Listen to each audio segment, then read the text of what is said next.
Welcome to episode 254 of the official GonnaGeek.com show. This week, we talk about a heartbreaking Easter egg in Spider-Man, SP gives you an update on Orion, and I talk about a Pixel 3 conspiracy theory.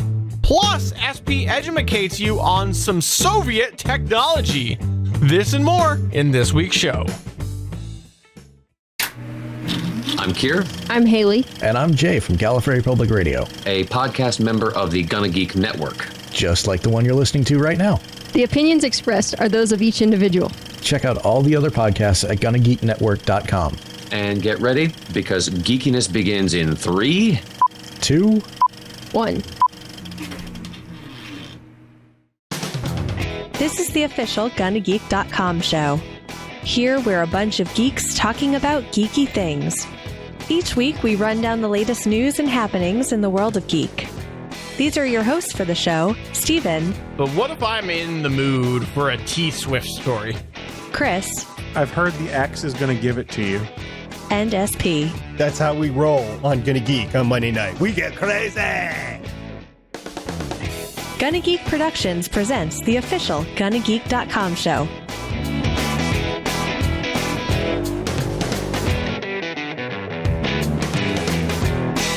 Hello and welcome to episode 254 of the official GonnaGeek.com show. I am Stephen John Drew. With me, of course, is Chris Farrell.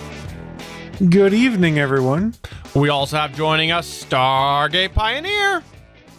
Just another great week to be in the GonnaGeek.com studios. Is it really another great week? I feel like that's a little sarcastic. You're like, it's another great week. Well, let's see. The weekend was a complete washout. My son is evacuating the East Coast because of a Category 4 hurricane. And, and work is kind of sucky, too. So, would you say that was Category 4? Yeah, Category 4. I would have gone Category 5E or Category 6 is what I would have done. So that's 6 SSSS. That was a networking joke, by the way. So those of you who have not checked out the show before, thank you for checking us out. If you've not checked us out, we do stream this live every Monday at 8:45 p.m. Pacific time. Or Eastern time, that's 5:45 p.m. Pacific at www.geeks.live. When we record, we encourage you to come on by and chat in the chat room. There's lots of people around. You can heckle us, and you can also tell us why you think Chris Farrell looks better than me. Because let's be honest, that's the way that he is. It's because my beard is bigger. That's true. That's very true. It's offset by the fact that you have no top hair, though. So there's a little bit of disorientation and illusion. You know why that is, though, right? My brain keeps expanding so much, it pushes the hair follicles out of my head. I'm just growing more and more intelligent every day. Yeah, we can go with that. But let's go ahead and move on to the news. Here we go.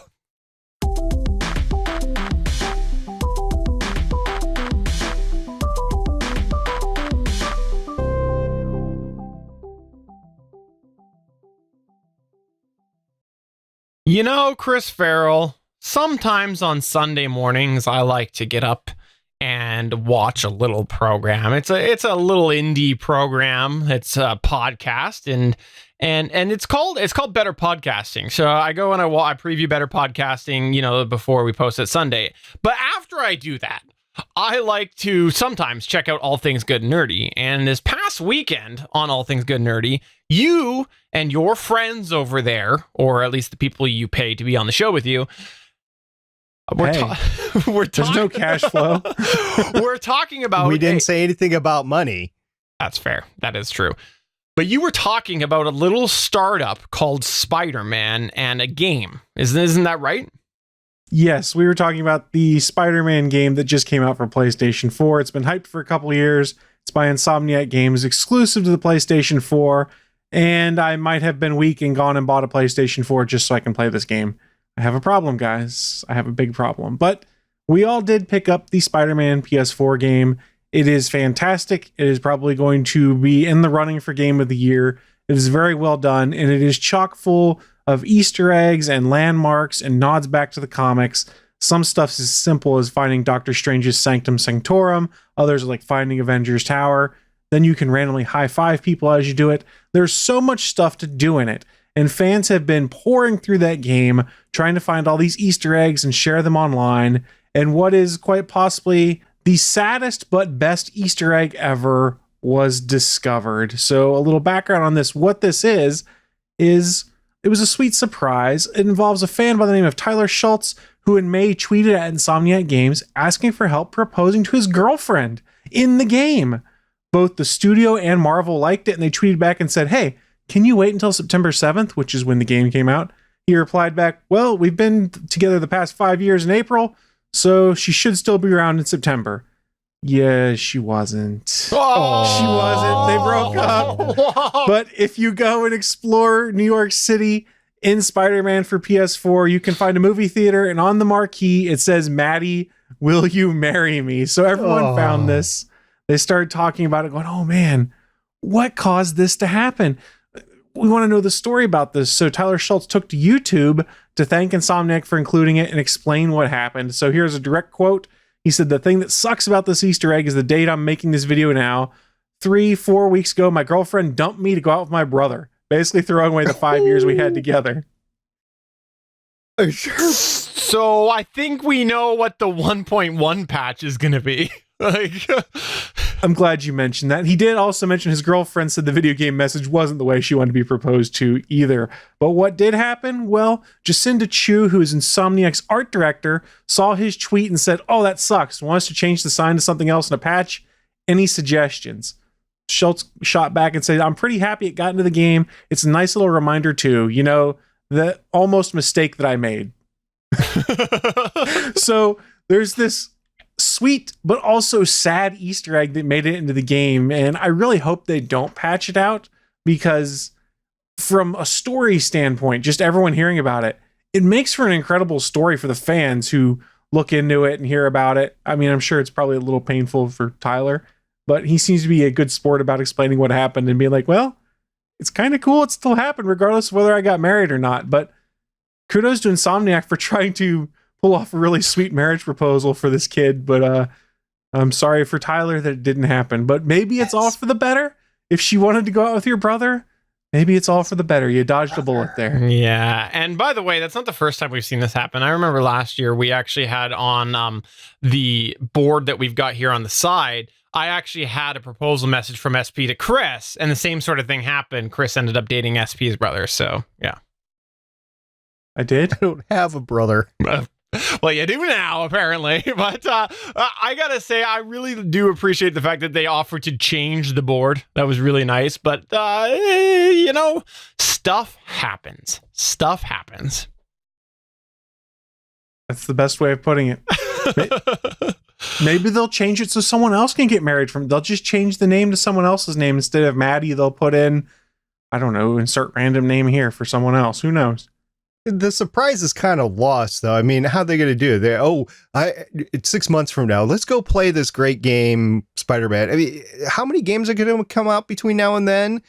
Yeah, this game's going to take a lot of gameplay hours, though. There's a lot to it. So maybe they'll just do it rotating. Every 2 months, they do a new patch, and they patch in a new name for people to get married. And they can just turn it like a Las Vegas wedding chapel kind of gimmick. I don't know. I like that. That'll just be the go-to area. Every now and then you'll have to go in and read that board. That's awesome. It's good. Very good. All right. Well, moving on here. Let's go talk about another marriage proposal, and that was with the Orion and space, right? That was the wedding of the century. Isn't that right, SP? Sure. Orion. Everybody knows the constellation Orion, Orion's belt. Yeah. Whoa! We're not that type of show. Not that type of show, SP. Let's not go there. Okay, let's go back to what my news item really is, and that is the Orion spaceship, which is the first spaceship to carry astronauts, is a step closer to reality, and this was posted last week on space.com. Basically, Boeing let out a press release and said that technicians recently completed the construction of a lightweight capsule made to carry astronauts back to the moon. Technicians welded 7 large aluminum alloy pieces together over the last 7 months to produce the capsule. The capsule, also known as a pressure vessel, is part of NASA's Orion Exploration Mission -2, or EM2. NASA plans to send crewed missions in the 2020s to the moon, and the capsule spacecraft The Orion multi-purpose crew vehicle might take them there. EM2 will be the second test flight of Orion with NASA's Space Launch System rocket and the first test flight with a crew. The EM2's capsule is now located within the Neil Armstrong Operations and Checkout Building at Kennedy Space Center. There, the mission will enter the final assembly phase for the full spacecraft. It doesn't look like a spacecraft right now. It just looks like this weird bell with a round, puck-like thing on the bottom. That's all it looks like. It looks like the inside of a wing, really. Why did you do that, SP? I feel like it's your fault. I guess it is my fault, but that's how these things happen. They have to be created and manufactured and tested and stuff like that. So yeah, I think this is positive movement forward. Now, remember, a couple of weeks ago, we talked about the fact that these crewed capsules, these manned capsules, were having some problems. So I think this is just Boeing saying, hey, look, we're not goofing off. We really got something here. Hey, guys, watch us. We have a capsule. Yeah, kind of, sort of. Okay, so you said that this is called the EM2, is that right? That's what they're calling it, the Exploration Mission 2. So to be clear, this is the Andy Dick instead of the Robert Picardo, is that right? Because we had the EMH, which was Robert Picardo, then we had the Andy Dick, which was the EMH2. Is that correct? Sure. There's your Star Trek Voyager callback. I can't believe you dignified that with a reaction. I know. I'm like, what? So to get that, you're going to have to actually know Star Trek. You're going to have to know Star Trek Voyager, the fact that their doctor died at the very beginning and they activated the emergency holograph program. Whoa, spoiler alert. Some of us haven't watched yet, okay? Well, some of us haven't watched Discovery yet. Hey! That's because it's poop. For those of you that got that reference, I'd like you to tweet at Gonna Geek and let us know that you got that reference. But no, SP, I think that you're right. I think that this is really just trying to stay in the news. There's so much other stuff going on. And unfortunately, I don't believe that anybody involved with this project is smoking up with Joe Rogan. So this is how they have to try to stay in the news. Yeah, Boeing's a little bit more reputable company, run by, people that are experienced with a lot of stockholders. So yeah, that said, SpaceX has been out doing it. Matter of fact, they just launched a new satellite a couple days ago or yesterday, and the booster came back and they recovered it. So when's the last time Boeing's done that? Not sure. Never? I think in 2030? 2030 was the last time they did that. 2030. You're betting on somebody listening to this in 2040 or 2050 or something like that. You better pay our bandwidth bills then so that they can. I'll just move it to archive.org. Well, problem solved. Thank you very much for sharing that. Next up in the news, we have sort of a follow-up to last week. That's right. On this show last week, we talked about how somebody ended up accidentally losing a Pixel 3. They accidentally left it in a lift, which for those of you who are not familiar is a competitor to Uber. So they left it in a lift, and during the show, we joked that maybe it was intentionally left. Well, the rumor mill is heated up this past week that just might be the case. You see, apparently Google has reached out to some YouTubers, and this came courtesy of a show called Front Page Tech, where the host there, John Prosser, said that he was reached out to by Google. He was verified, and Google asked specifically for a section of a YouTube video. Now, he said he could not discuss which YouTube video it was or the time code or whatnot, but he said that Google did not make him sign an NDA, which is why he was talking about it. He said that he also reached out to a bunch of other people. Well, he got in touch with some other YouTubers who confirmed that they also had been reached out. Now, the weird thing about this is that on Front Page Tech and many of these other places, they pretty much exclusively have ripped Google a new you-know-what about the Pixel 3 because of how ugly the notch is. So they allude to the fact that there is a narrative that is specifically being designed by these YouTube clips.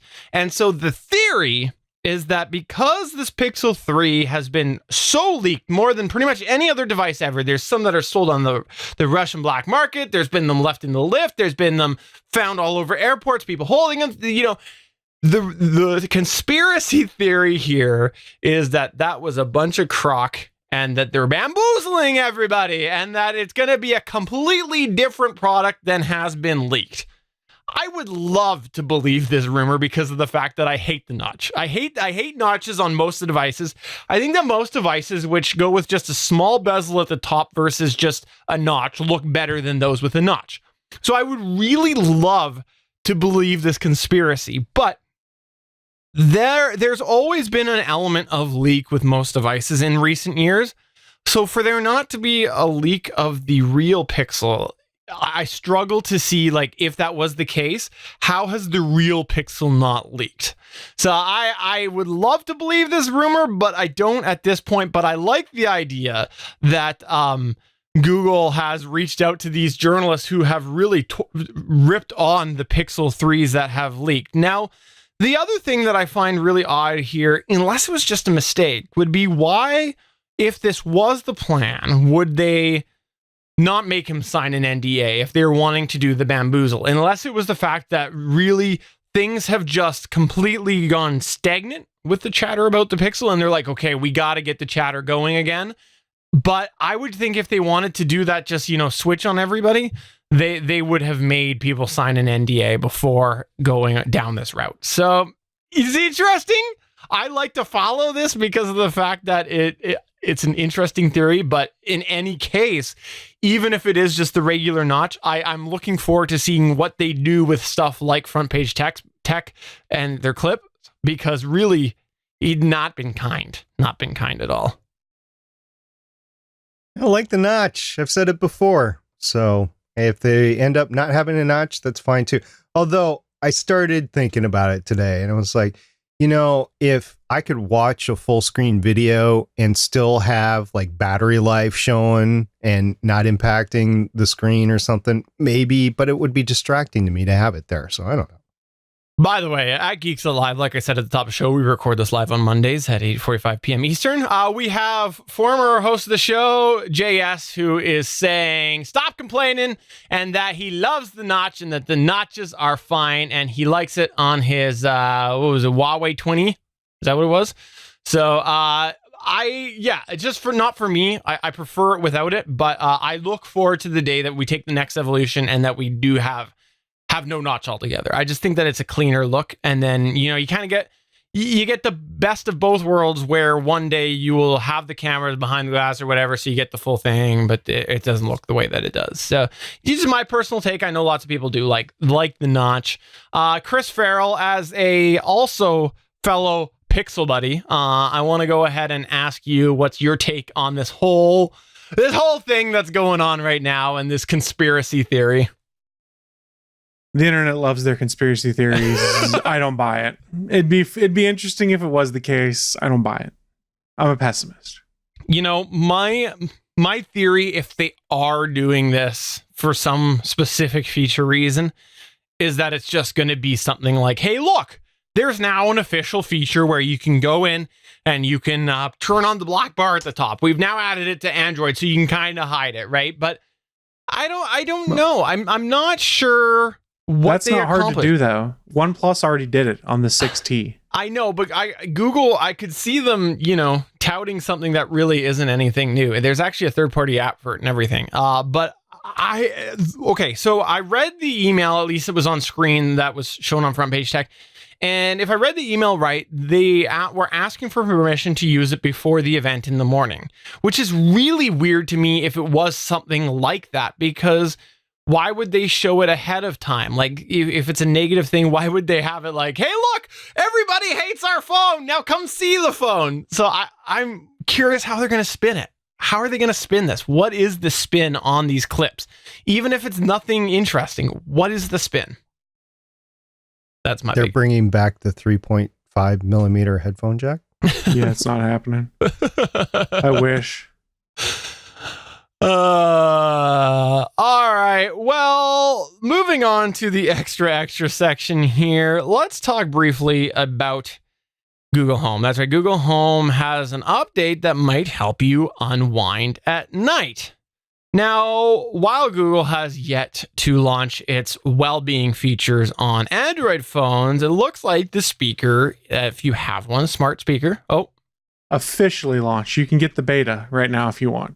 yes, that is true, Chris. Not officially, but it looks like there are some smart speaker features for those of you who have Google Homes. That's right. There are filters now that are appearing to replace family mode and might allow you to limit things like what kids are doing, as well as add some restrictions so that if you have like a bad habit of playing music or asking questions at a certain time of night, you can go ahead and get that disabled so that it will kick the habit. What if you have a bad habit of calling one of your co-hosts on a connected device at midnight? No We'll clue. Fix that. No idea what you're talking about. No idea. Yeah. Yeah. By the way, the call back to I accidentally called Chris Farrell on the Amazon Echo a long time ago. It wasn't an accident. He was just hoping I had the Echo Show in there so he could get a camera turned on. That's what it was. I would just use the cameras I have planted in your room. ChrisCam.com. He was hoping that you had an Echo Look, I believe. Ooh, are you being corrected by Stargate Pioneer? Yeah, well, the Look was the one that was supposed to go in your bedroom, so you could show it the fashion, and then it would tell you how wrong you are. Moving on with the extra here, finally. Those of you who have Apple device, like an iPhone, you probably know that things are safe, right? Like we've heard about that all the time from Apple users. Apple is so much better than Android because it's safer, right? That's what everybody says. They go, it's safe. You can't get viruses on an iOS device, which right. we say, no, that's not exactly true. What? So then Tell me more. we say, okay, I will concede that the iOS might possibly be able to get virus, but the App Store is totally 100% safe, right? Well, no, that's just not true because this past week, there were multiple apps found on the App Store, which was actually not iOS, but it was actually the Mac OS store. But it's same idea. I got it, guys. Okay. Yeah, this is no big deal, all right? So this is just a side effect of the Apple team moving into their home at Cupertine, the donut, and they're having problems with the glass, right? So they're bumping into this glass and they're ending up with concussions. And so then they don't do their jobs all correctly.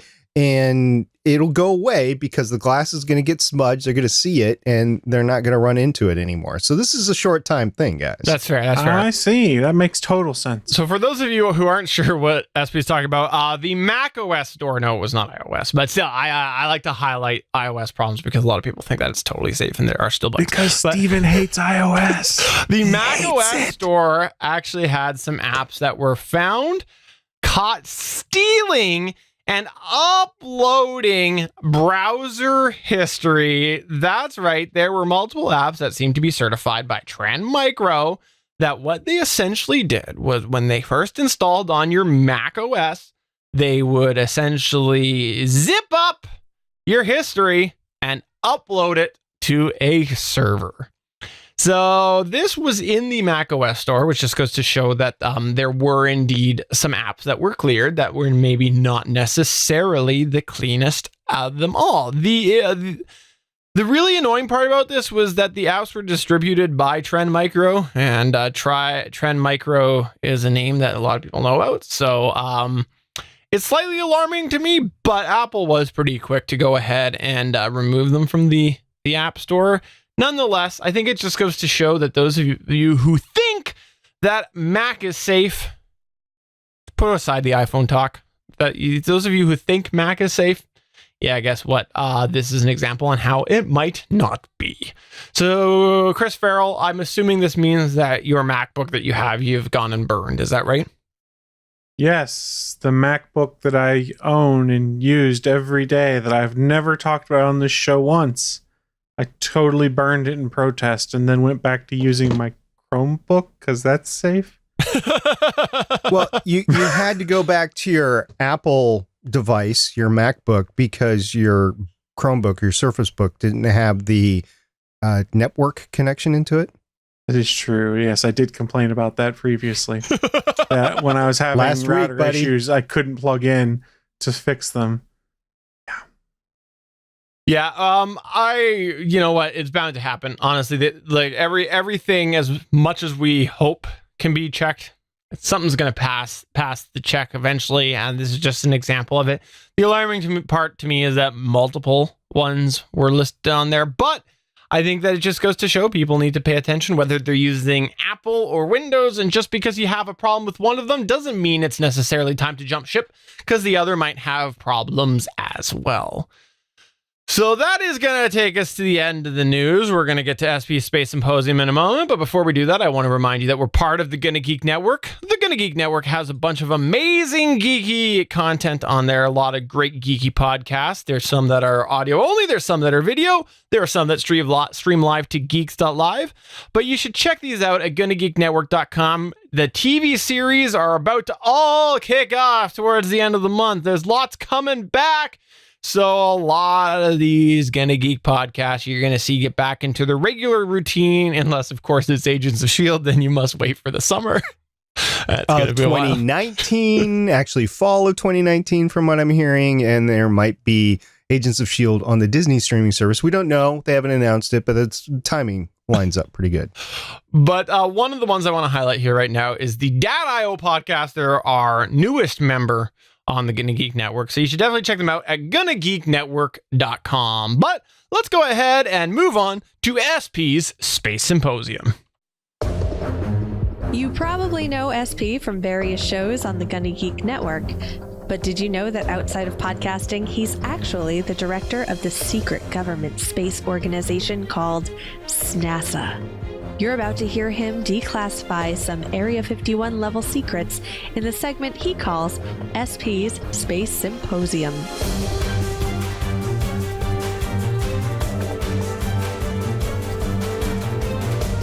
All right, Stargate Pioneer. This segment here, it's been a while since we've done that, and for those of you who want to check it out, they can go to snasa.space to see the whole back catalog. But This symposium here is where you like to educate us about something space-oriented, and I want to start us off this time by saying that I think it's a very important part of this show, because I think that talking about space is the only way that we continue to develop. Otherwise, we go stagnant. So thank you very much, Stargate Pioneer, for doing another edition.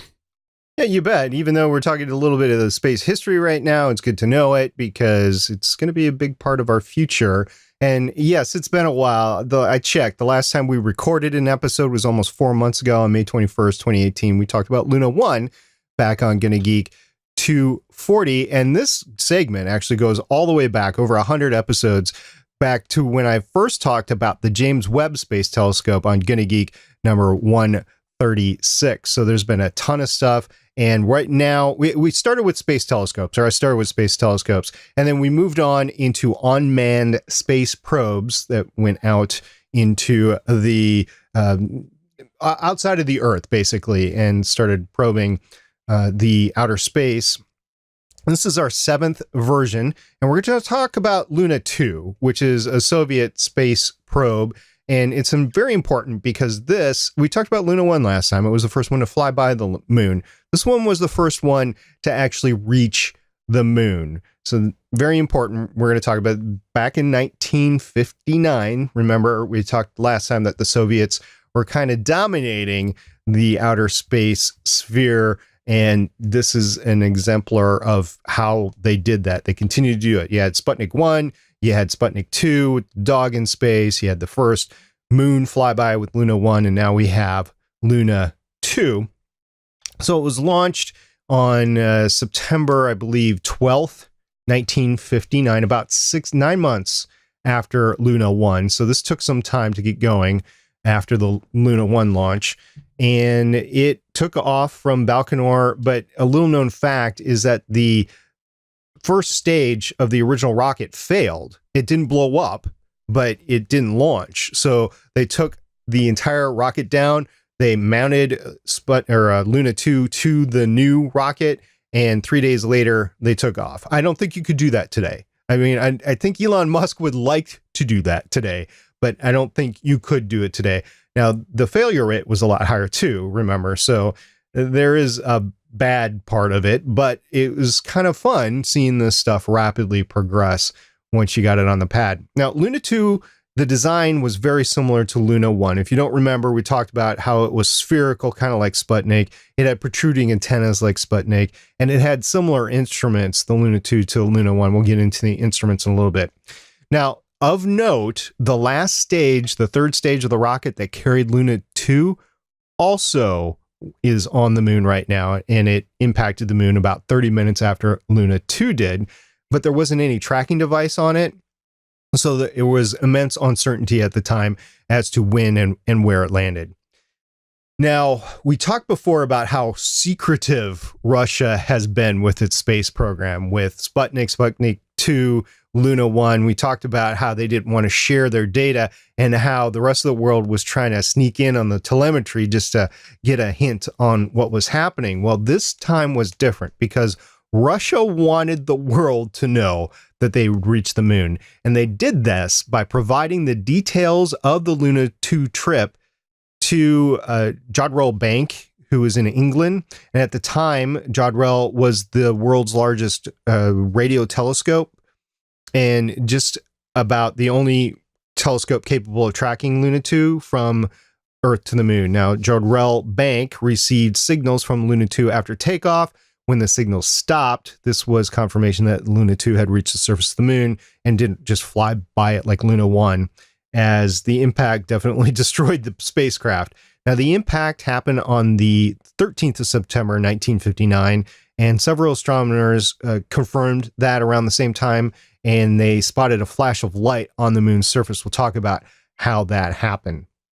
So this was launched from Baikonur. It was aboard a Luna 8K-72 rocket, just like Luna 1. The mass was slightly bigger. It was about 800 pounds for Luna 1. Well, this was 860 pounds, which is roughly about the same weight as the engine and transmission on a 2019 GM Sierra 4x4. Oh, he did it. He did it. I knew it was going to happen. You know, I'm gonna start this little like counter that I'll bring up on screen. So every time you do it, we can just keep a rolling tally. So those, you know, maybe at some point somebody can go back and count up where we're at to date. Can we have like a bell go off every time too? Like a ding, ding. Every time I mention a GMC Sierra 4x4, an angel gets his truck. I was going to say, every time a bell rings, an SP gets his truck. Oh boy, that'd be really nice then if the bells are ringing. Come Christmas time, you'd have a lot of trucks. That's fine. And we've discussed the manufacture capability of the GMC and Chevy before. So yeah, they probably couldn't keep up with it as much as they want to. They probably could.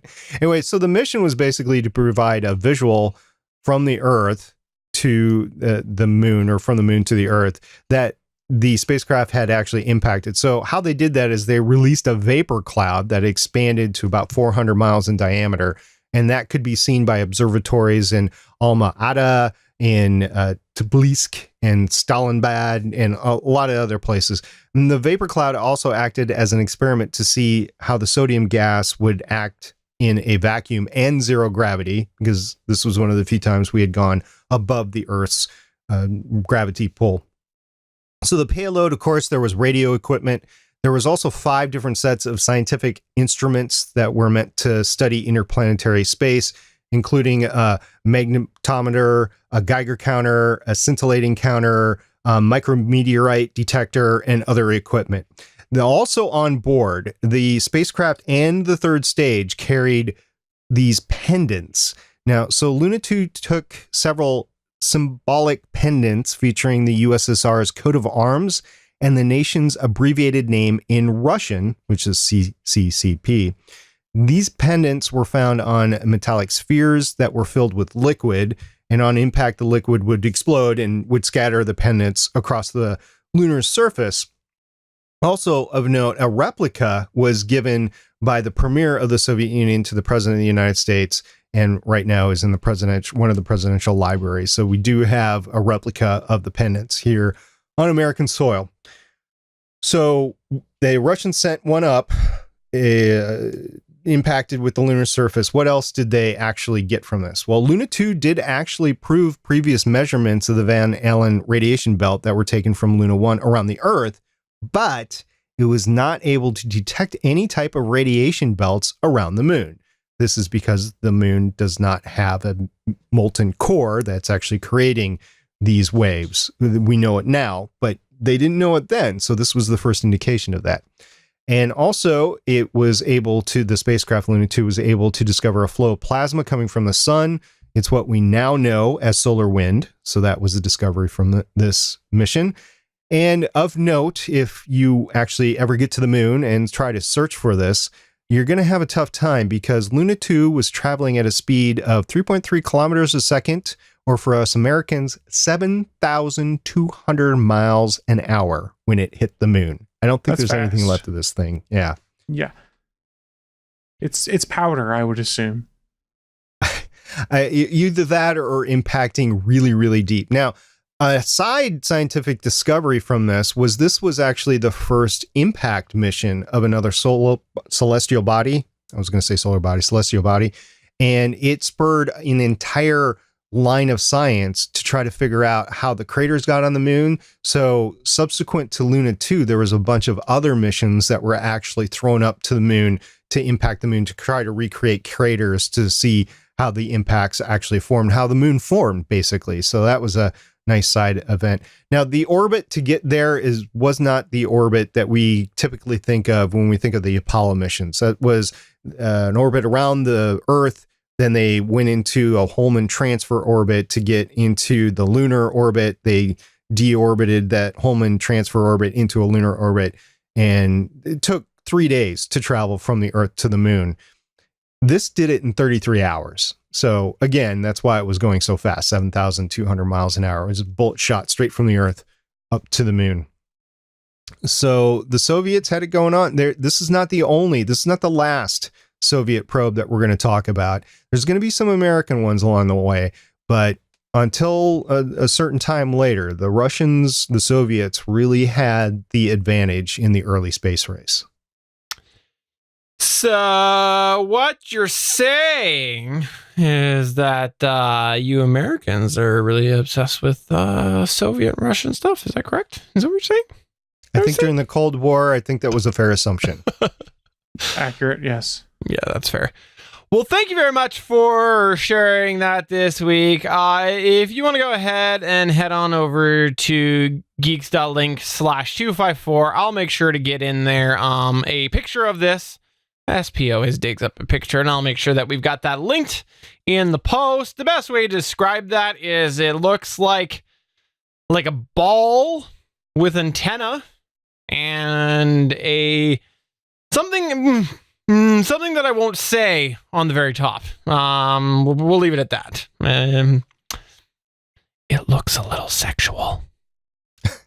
It does, or it looks like, I'm trying to remember in the original series of Star Trek, there was a very similar probe that was levitating, and it kind of looks like that as it was going. It was it was the probe it was the AI that was taking over everything from the war games. But anyway, yeah, these early probes are this is 1959. This was not that long. It was less than a year since they actually launched Sputnik 1 on October 4th, 2 years, October 4th, 1957. So I think they came a long way in 2 years. And then next time, if you're looking forward to what we're going to talk about on the next Space Symposium, hopefully it won't be in 4 months, will be Luna 3, which is the first spacecraft to photograph the far side of the moon. I'm not going to say the dark side, the far side of the moon. And it will be the third Soviet probe in a row for those that are counting. You know, there's so many things that just have really iconic ties in the world of space development, and it always breaks my heart a little bit when I hear about things like this, where it was just, you're never going to see a piece of it again. Just so sad. Like, you know, I would love to have more of these iconic items, something physical from them somewhere. Well, like I said, the pendant is in Presidential Library, and But didn't you say that was a replica? It was an extra one, yeah. And then they do have replicas of these probes that are in different places, yeah. I would love if there was like, the hopes that one day when we're Star Trek, we're traveling left, right, and center, we'll just beam over to the moon, grab it, and bring it back. I just wish that we had that possibility with some of these things. I think there might be a possibility, if the solar winds haven't torn it apart by now, of actually getting a hold of Luna 1, because that did not impact the sun. So you'd have to estimate where it is today. I bet you a grad student has done that analysis. So we'd be able to find out where that stuff was. But if a meteorite hit it, it's going to be knocked off course, and who knows where it is. By the way, for those of you who are familiar with Suncast, he's a regular guest on the show. He is in our chat today at Geeks Alive. And Chris, what does he have to say about probes? I'm launching a probe of Steven's mom, is what Suncast says. Fair enough. Suncast, I don't make the mom jokes anymore. I gave it up. So there you go. That's Suncast's goal in life. Probe of my mom, apparently. All right, well, if you got something that you want SP to cover in the future, please get in touch with us through any of the ways. You can find us at gonnageek.com. You can tweet us at gonnageek, or send us an email to show@gonnageek.com and let us know, what do you want SP to cover in the future? And he is a people pleaser. He's told me that before. He will please the people. I like pleasing the people. He does. But that is going to take us towards the end of the show. Before we wrap up, I just want to take a moment here to go around the table and give an opportunity to talk about what we got coming up on our shows, or plug and promote what we'd like to do. Let's go ahead and kick things off with Stargate Pioneer. For those of you that have also subscribed to our Gonna Geek Gear YouTube channel, you might have noticed that we have a few videos out there right now. There's one video that I recently released, was an unboxing of a DJI Osmo Mobile 2. I have actually used it in the field, and I have some likes and dislikes, so I will be putting a review out pretty soon as I can figure out how to get all that great footage into one little video. Awesome. Chris Farrell, you yourself do a couple of different shows, one of which is the one I mentioned, All Things Good and Nerdy, but the other one that comes to my mind is the Starling Tribune. When exactly is the first episode of the Arrow-based edition going to start? Right after the season premiere. When's that? October 6th or something like that is their premiere. So that's that Thursday following at 7:30 p.m. Eastern time. We will record live at geeks.live. But in the interim, we are covering the last season of Legends of Tomorrow, which is quite possibly the best CW superhero show. So please feel free to come join us Thursdays, 7:30 p.m. Eastern, geeks.live. But we're all looking forward to the Arrow edition, because as we all know, it's one of the greatest television shows with the best acting in all of history, by the way. That's a callback, because when we had JS on the show, he used to dog on Arrow all the time. We are going to get some good shirtless scenes, so stay tuned for that. Okay, I'll take my shirt off if that's what you want. Well, fair Do enough. it right now. We should all do that. The week that the shower scene airs that's been teased in the commercials, all three of us should do this podcast shirtless. No, I'm trying to grow the listener base and viewership. Grow it. Well, you're the one that suggested it. Okay, that's fair. And finally, I just want to take a moment here to say that not this coming week, but the week after, if all goes well, we're going to have the legendary #verified Cody Goff on Better Podcasting. So we'll see if that works out. Otherwise, we'll make sure to ask his co-host on the Curiosity podcast, Ashley, to come on, because she is the star of said program. Right, SP? According to my kids, yep. Awesome. So there you go for episode 254 of the official GonnaGeek.com show. I'm Stephen John Drew saying, please denormalize the notch. And I'm SP saying, I just don't want the notch. And I hope you've enjoyed listening to our live stream on @GonnaGeek on Twitter. And I'm Chris Farrell saying we got to hurry this up. I got some Spider-Man on PS4 to play. I'm jonesing. I got to get my fix. I need it now. Where was Chris? He wasn't at work the last week. Oh, he was playing Spider-Man. That's where I got PTO to burn. I'm good. Bye. Bye, guys.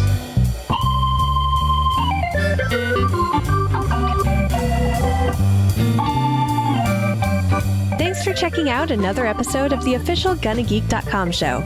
If you like the show, please give us a 5-star review in Apple Podcasts or a thumbs up on YouTube. You can always join us for our live recording sessions, which stream Mondays at 8:45 p.m. Eastern at www.geeks.live.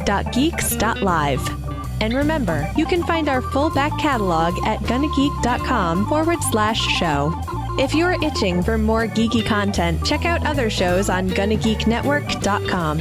Voice work was by Emily Prokop of the Story Behind podcast. That's it for this episode. We hope to see you back again next week.